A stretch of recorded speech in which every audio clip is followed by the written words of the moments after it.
You don't need those things to allow your voice to be heard. You don't need anything but you and that camera or that computer or that pen or that paintbrush to start allowing your voice to be created and to be heard. Jason, are you a full-time artist? No. I'm a full-time thinker of art, but I'm a part-time artist. At this point, my most important thing is my family, being a good husband and being a good father. Once that is out the way, then I'm an artist. And that happens daily within that 24-hour clock. Okay, my wife wants to make sure the house is clean. Okay, okay, boom. My son, I have to take him to jiu-jitsu. Okay, he's good. I'm spending enough time with him. Okay, he's good. Okay, now I have time to create. When I'm at work, I'm not necessarily thinking of anything else but movies. I'm thinking of, okay, we have this shot coming up. Okay, how am I gonna do this? How am I gonna dust that? Okay, how am I gonna shoot this? How am I gonna get this done in 2 hours? Okay, boom. So I'm always thinking about it, but I'm not a full-time artist. It would be wonderful if I could be, but it's also wonderful that I have a happy marriage and I have a healthy and happy bond with my son, which supersedes being a full-time artist. That's awesome. Yeah. That is awesome. And you've also talked about previously in our last interview that as part of your work, and maybe this has changed, but there's either nothing happening or the world's falling apart. Yes. So it sounds like you might have some downtime at times, right? And that's how it is, I think, with a lot of engineers. So what happens is you're either extremely busy or you have this downtime.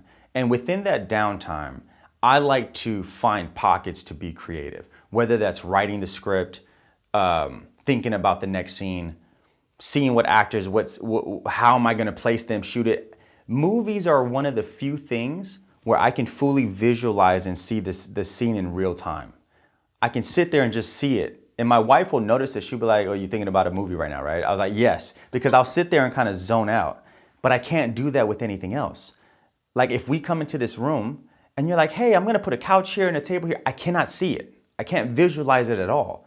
But with movies, I can visualize the entire scene and how I'm gonna shoot it and what it's gonna look like when I'm done editing it.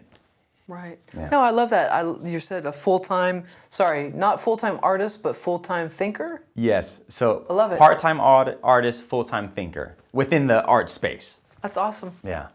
What I could say to kind of help the other creatives out there is that right now we're on movie number 6.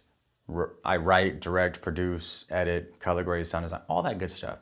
I don't have an agent. I don't have a manager. I don't have representation. I'm not looking for it, not to say that I wouldn't take it, but it's one of those things where I only say that to say this to the creatives. You don't need those things to allow your voice to be heard. You don't need anything but you and that camera or that computer or that pen or that paintbrush to start allowing your voice to be created and to be heard.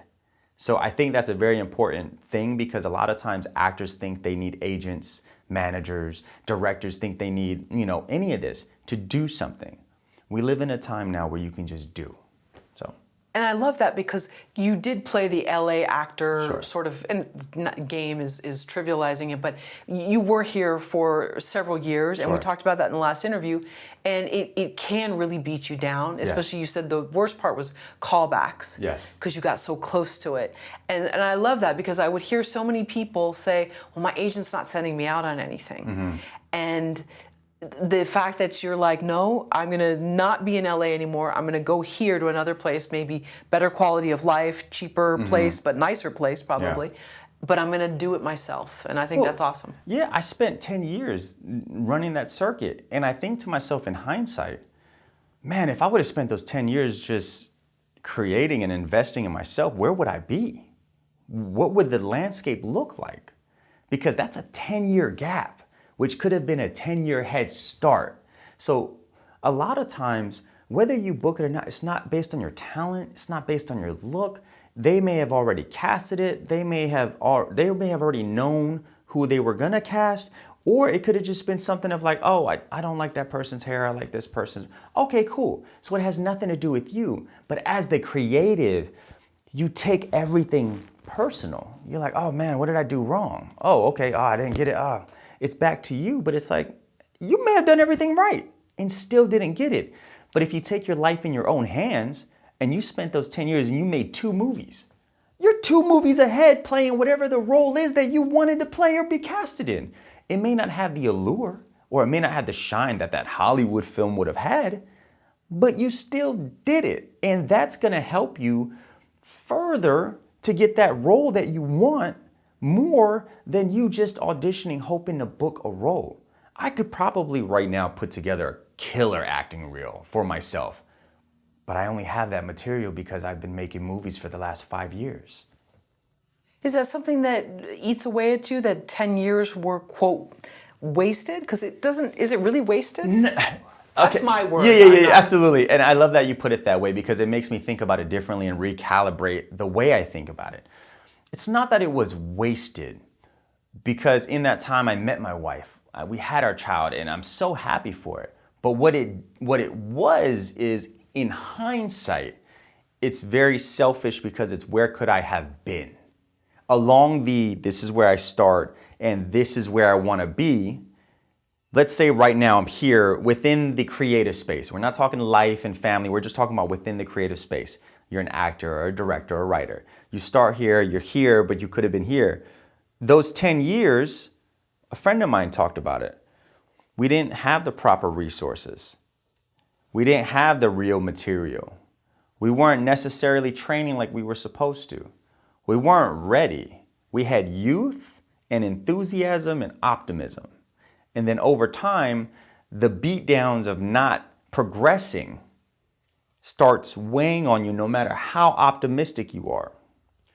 So when you think about the progress I've made in the last 5 years, really I take it back to progress. Compared to the first 10 years, it's night and day. Because in the last 5 years, I've taken 20 steps forward. But in the 10 years, I took 5 steps forward because I was waiting for the approval of someone else for things that were out of my control. Then when I took my career and put everything within my control and started making those conscious decisions, the progression of what I've done has become a lot further. And in that progression, not only did I become better as a director, as a writer, I became better as an actor because within that 10-year circuit, I could only practice that acting for real whenever I booked a job. If you're in acting class, not to say you're not practicing, but it's not real because it's not within the real environment. In acting class, you're in the gym, but you're not in the game. Within the last 5 years, I'm always in the game. So I've gotten so much better within those last 5 years. I couldn't have done that heavy scene I did that made me really feel super confident within myself as an actor to step in any room with anybody until movie number 6. And it's not that kind of movie. You would have thought that happened in movie number 4. Movie number 4, Always Smile, is more of a gut-wrenching movie. It was made that way to pull at your heartstrings.